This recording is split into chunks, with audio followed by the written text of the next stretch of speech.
I'm Bridget Stomberg. And I'm Lisa DeSimone. And this is Taxes for the Masses.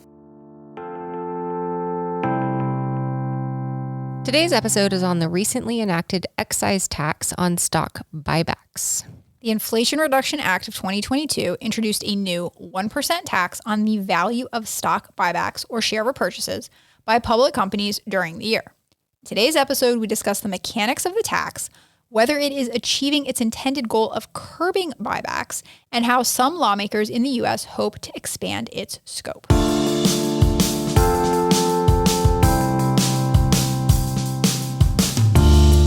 Hello, Lisa. Hello, B. So it's been a hot minute since we've talked about the Inflation Reduction Act, so I thought it might be nice for us to give it a little more love on today's episode. I like that idea. As long as we aren't going to try to attribute the reduction in inflation that we've seen since last fall to the act. No, not at all. Okay, good. No. Although that might be a nice reminder for our listeners that correlation is not causation. Truth. So you are correct that monthly inflation peaked at 9.1% in June of 2022 and has steadily declined since then, but not likely because of the Inflation Reduction Act. Right. As we talked about on our episode dedicated to the biggest piece of tax legislation during President Biden's administration thus far, the Penn-Wharton budget model offered a, quote, low level of confidence that the legislation would have a measurable impact on inflation. Okay, so if it's not the Inflation Reduction Act that is causing inflation to cool, what is helping to lower inflation right now? I think it's a mix of things. So people had been storing up cash during the pandemic because, there was nothing to do. Yep. And now that people are out and about again, I think those cash reserves are drying up. We've also seen the supply chain nightmare that existed. Thankfully. Starting to ease a good bit. And the sharp increases in oil and gas prices following Russia's invasion of the Ukraine have also relaxed. On top of that, ooh, there's more. I don't know if you've noticed, but there have been some banks failing. Yeah. And that reduces potentially, at least temporarily, the amount of cash being lent out. We've also seen some layoffs. So that's reducing some of the pressure that we had in the very tight labor market. And you just listed a lot of things. It's a lot of things. Absolutely zero of which are related to tax credits for clean energy. Correct. An extension of the Affordable Care Act. Nope. IRS funding. Nope. Or literally any other provisions of the Inflation Reduction Act. Ding, ding, ding. Okay, great. So now that we've established that the Inflation Reduction Act, on the whole, likely isn't doing much to affect inflation, today we're going to ask whether one particular component of the act, the stock buyback tax, is having an effect on stock buybacks. Okay. Let's try to accomplish three things today. Okay. Number one, let's talk about the mechanics of buybacks and the tax consequences before the Inflation Reduction Act. All right. Number two, let's discuss the motivation for the new share buyback tax and highlight some proposals to modify that tax. And number three, we're going to outline some potential consequences of taxing share buybacks, some of which have more empirical support than others. Okay, I like it. Let's do it. Okay, so first order of business, I'm tired right now, so I'm just going to let you do all the talking. I'm just going to ask you questions. What is a stock buyback and how were they taxed before the Inflation Reduction Act? All right. As my spouse likes to say, let me take a step back. Okay. There are essentially two ways for companies to return value to their shareholders. You can either pay them dividends or you can buy back their shares. Strictly speaking, share buybacks have only been allowed since 1982. Before that, they were prohibited as a form of market manipulation. What? Why? Well, the major concern was that an employee who had insider knowledge, someone like an executive of the firm, could trade to their advantage around a buyback announcement. So Rule 10b-18, which was enacted in 1982, legalized share repurchases under very specific conditions. These include public announcement of the buyback plan, and the whole point of the rules is to limit nefarious insider trading. Interesting. So as you said, companies can return cash to shareholders as buybacks, or they can just pay cash dividends. Yes. So let's talk about the differences in tax consequences between these two forms of payouts before the Inflation Reduction Act. Okay, I think an example would be really helpful here. Okay, as you wish. So let's say an individual, and we're going to call him Tom Wamsgams, owns 10,000 shares of a company that we'll call Waystar Royco. And he purchased those shares 5 years ago for $80 a share. Now, Waystar is sitting on a pile of excess cash and wants to return some of it to investors. Let's keep things really simple and assume that Tom could choose between receiving $1 million dividend or selling his shares back to the company for a total of $1 million. Now, that smirk on your face as you're saying the name of this hypothetical individual and the company that he hypothetically owns is giving me the sneaking feeling that this example relates to yet another TV melodrama that I know nothing about. Yes, it is. And which one? Succession. Of course, I should have known. All right, so back to the example. Under the dividend scenario, Tom has $1 million of cash. It's taxed as dividend income. Assuming these dividends are qualified, they're taxed at a lower preferential tax rate. At this wealthy individual's income level, it's probably 23.8%. Including the net investment income tax of 3.8%. So he'd be left with after-tax cash flows of $762,000, and he'd still own his 10,000 shares of Waystar. So in the buyback scenario, if Tom participated, which he does not have to do, he would still get the $1 million of cash, but now he's actually selling his stock back to the corporation. So his taxable income is only $200,000. He gets to subtract his basis in the shares, that $800,000 total that he paid for them, from that $1 million of cash proceeds. So only that $200,000 is going to get taxed. Again, assuming that same 23.8% all-in tax rate on capital gains, because we're going to assume he owned this stock for more than a year, Tom is left with after-tax cash flow of $952,000 in this scenario. Wow. Okay. So that's almost $200K more than in the dividend scenario. But big difference, he's no longer a shareholder in Waystar. Which could be for the best. Okay. Not sure what that means. As the example illustrates, these repurchases are often tax advantage to U.S. individual investors. Foreign investors can also prefer buybacks because they pay no U.S. tax on their capital gains. But their dividend income is subject to as much as 30% tax, and that can depend on treaties between the U.S. and wherever that foreign investor is a resident. But there's also a big chunk of the market, about 40%, that's owned in retirement plans, and these are tax exempt and therefore completely indifferent between buybacks and dividends because they're not going to pay tax either way. So all in all, researchers at the Tax Policy Center estimated a 5 to 8% tax differential, tax preference for investors of buybacks relative to dividends in the U.S. Also notice that only the shareholder is getting taxed. There is no company level tax on dividends or repurchases, at least before the Inflation Reduction Act. And so those company level taxes don't affect this decision at all. Great. But we've said so many times that the tax tail shouldn't wag the business dog, right? Have we? That's what we say. Have we said that? Just rolls off the tongue. Have we ever said that? 100%. I'm not disagreeing with it. But... Every episode. Okay.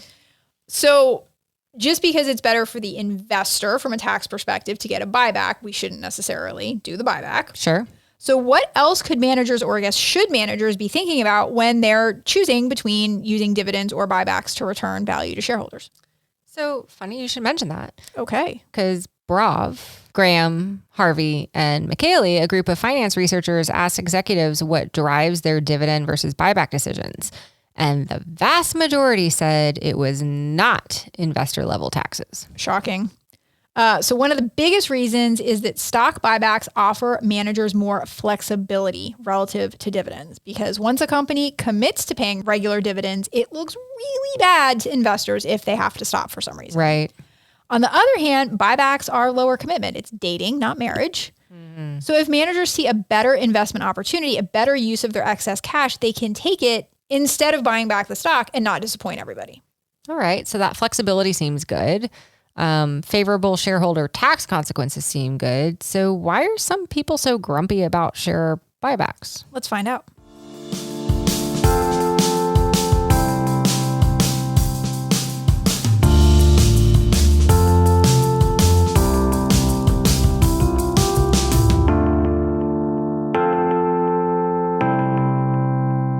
We just said that managers prefer buybacks to dividends because they offer flexibility, and that many investors prefer buybacks to dividends because they offer more favorable tax outcomes. So why then did the Dems decide they wanted to increase the tax on buybacks as part of the Inflation Reduction Act while leaving the taxation of dividends exactly the same? Well, they offer a couple of reasons. Okay. First, they noted that stock buybacks have increased a lot after the Tax Cuts and Jobs Act. Okay. You remember that law made it easier for companies to access cash that was previously, quote unquote, trapped offshore. Yes. And it lowered the corporate tax rate from 35% to 21%. So when you add that up, it means companies found themselves with a lot of excess cash. Now, one of the Republican talking points around the Tax Cuts and Jobs Act was that companies would use this cash to fund U.S. investment and increase their pay for U.S. workers. What companies actually did was buy back their shares. There were about $806 billion of stock buybacks in 2018. That was a record at the time, but they've since increased. Hold my beer. Buybacks reached $1.26 trillion in 2022, and in January of 2023 alone, companies announced buyback plans of $132 billion, more than triple the amount from the year before. Yeah. So across multiple analyses, the biggest winners of the TCJA were not employees. Oh, yeah. But shareholders. Sure. Not workers. Okay. And that made some Dems grumpy. Yes. Senator Elizabeth Warren, for example, characterized buybacks as market manipulation to inflate executive pay and a poor use of excess profits that could instead be reinvested in workers. Even former President Trump was described as, quote, unhappy. I mean, yes. Specifically in this case. Oh, okay. That companies use the tax savings from the Tax Cuts and Jobs Act to buy back shares rather than increase domestic investment or hire more workers. So we've got both Senator Elizabeth Warren and former President Trump upset about the same thing. That's bipartisanship. I mean, it's quite remarkable. Second, some people believe that buybacks are used strategically to inflate a company's earnings per share, which in turn could inflate executives' compensation because we know that a lot of executives have a lot of their compensation tied to EPS. Yes. One study noted that as recently as 2019, more than 30% of all executive compensation plans are linked to earnings per share. Buying back shares reduces that per share denominator in that calculation, and so increases earnings per share, which companies like, all else equal.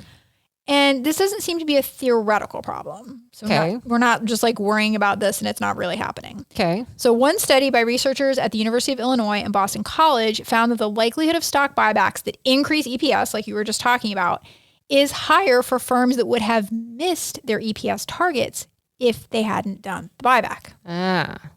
There's also the belief that buybacks increase income inequality because so much of the U.S. stock market is held by the wealthiest of the wealthy, which could make Dems even more cranky.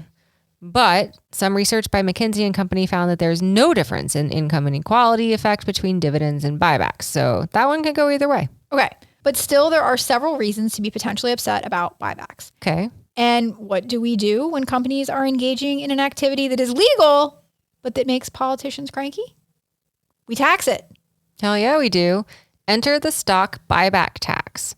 The IRA introduced the tax as equal to 1% of the value of corporate share purchases net of any new issuances. The tax became effective January 1, 2023, and it's imposed on the business rather than the shareholder. The tax does not apply to dividends, so it shrinks that relative tax preference for buybacks that we discussed in the first part of the episode. Okay. Hold up there a second. Okay. All right. So we just said that the tax was passed to curb buybacks. Yes. And encourage companies to reinvest corporate profits into the business. Yes. Reinvest it into their workers. Mm-hmm. Stop giving it to shareholders. Yes. And we said that the tax was effective January 1st, 2023. Uh-huh. And we said that announced buybacks in 2023, January alone, tripled relative to last year. Mm-hmm. So what gives? Well, I never said the tax was going to be effective. Oh, you didn't, did you? No. Okay. Sorry. So as with some of the other policies we've talked about in the past, including the cap on executive compensation deductions. Oh, yeah, that one. This tax is not working to actually change behavior. Several executives have characterized the tax as just another cost of doing business, one that is not going to deter them from doing buybacks. As Howard Silverblatt, a senior analyst at S&P Dow Jones, said to the Wall Street Journal, quote, "It's annoying, but it's not going to stop you." But what might stop executives is President Biden's proposal to increase the tax rate to 4%. What the what? So Biden actually mentioned this proposal in his State of the Union address. Oh, you watched. I did. I think this was during one of the more coherent stretches. In February, Senators Sherrod Brown and Ron Wyden introduced the Stock Buyback Accountability Act of 2023, which would increase the tax rate from 1% to 4%. Thoughts? Okay, first thought, I'm giving that name an F minus. What? Not creative. Oh. And no acronyms there. No. Okay, F minus indeed. Second, sure, all right, yeah, raise the rate. I'm not sure it's going to, quote, help reinvest in the economy while also preventing abuse and reducing tax avoidance, end quote, as the senators suggest.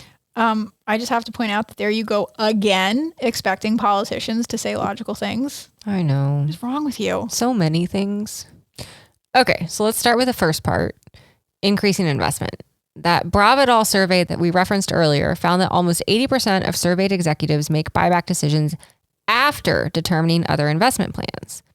The implication is that companies are not substituting repurchases for other profitable investment opportunities, and thank goodness, because this behavior is consistent with finance theory. You only give funds back to shareholders when you have no better productive use of the funds.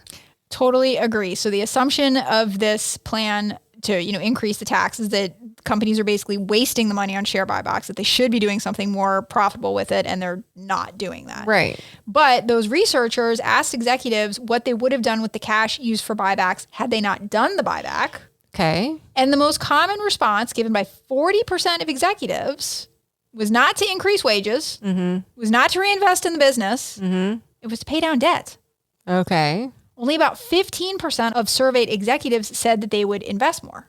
And you might think that paying down debt is unambiguously a good thing if you think that there's too much debt in the economy and there's too much risk of default, and that could cause systemic issues like we saw in the global financial crisis. Yep. But debt actually has an important monitoring role on executives as well. So there's something to be said for an optimal amount of debt that companies have. And if we push them away from that, then maybe we're moving away from the optimum. And even still, that's not going to workers. Exactly. It's also unclear what the tax avoidance is that the senators are referring to. Yeah, that one was a disconnect for me too. We said that dividends and buybacks often have the same tax rate applied. Yes. It's the tax base that is different, but that's because the transactions are different. Yes. In one scenario, you're selling shares. Yep. And so you're paying tax on the gain. In the other scenario, you're getting cash in return for nothing. So you're paying tax on the entire amount of the cash distribution. So I don't know why it's considered tax avoidance if it's the tax law. The senators go on to say that big corporations should never pay less than middle-class families. Okay, fine, but I'm not sure how a 4% stock buyback tax is germane to that discussion. No, and it's kind of sad, but that one sentence you read, it wasn't even a full sentence, it was like 12 words that you read. It's word soup. Kind of like the State of the Union. Burn. But okay, so it reminds me. By the way, you just laughed audibly. I'm going to record that. I'm trying. So it reminds me of one of my favorite episodes of 30 Rock. Okay. It's the one where Queen Latifah stars as Congresswoman Regina Bookman. Do you remember this? No. And she gives speeches throughout the entire episode. And at some point she completely loses her thought and she just starts saying buzzwords. She keeps saying like troops and flags over and over again. And the last time she does it, she says, "Now I may have lost my train of thought several minutes ago, but if I continue to talk like this, no one will notice. And when I stop, you will applaud my energy." Yes. Tax avoidance, corporations, middle America, corporate greed, Offshoring. troops, flags. You've got my vote.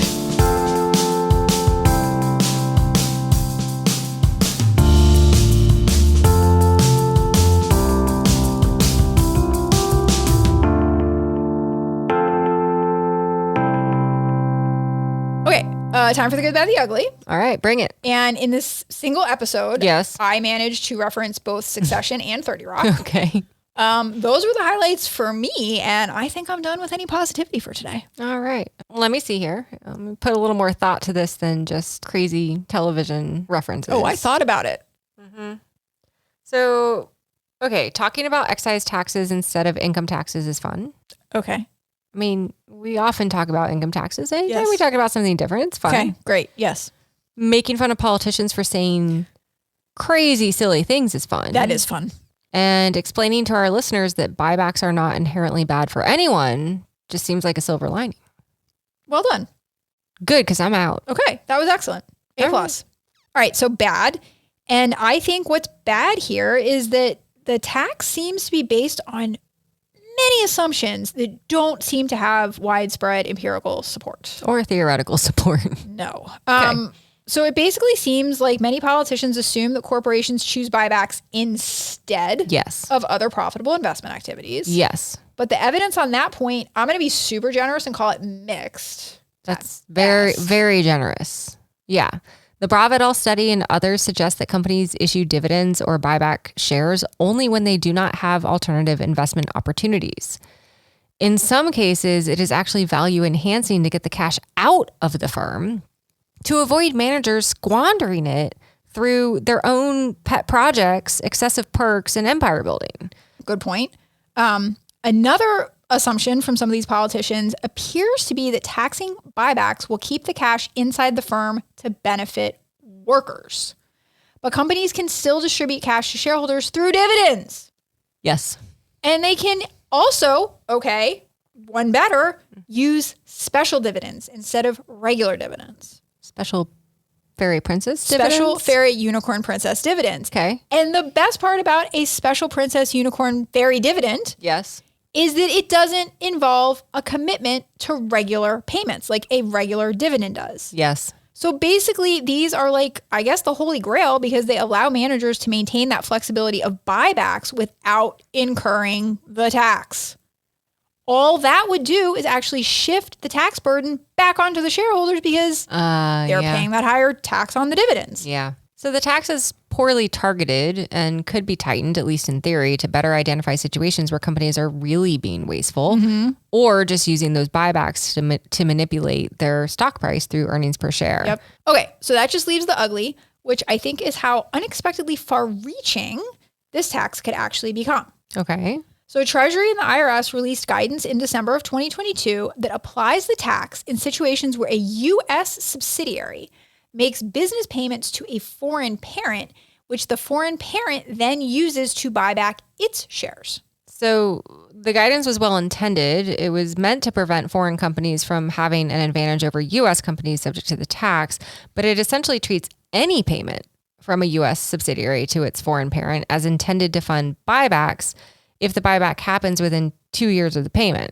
Now there is fear that this provision could hurt foreign direct investment and provoke other countries to retaliate. So for example, Canada is set to enact a 2% buyback tax in 2024, and it would be easy for them to follow the US's lead and tax all US parents with Canadian subs. Okay. Did you ever watch South Park? Like a few episodes. Okay. I think this might have been from a movie. Did they do a movie? They did. There was a movie. Okay. Blame Canada? Yes. Okay. Yes. That is what this makes me think of. Okay. We're just, we're going to blame Canada for all of our problems and they're going to retaliate and we're going to retaliate. And all of a sudden we're at war with Canada. Blame Canada. You don't know the song? No, I don't know the song. But continue by all means.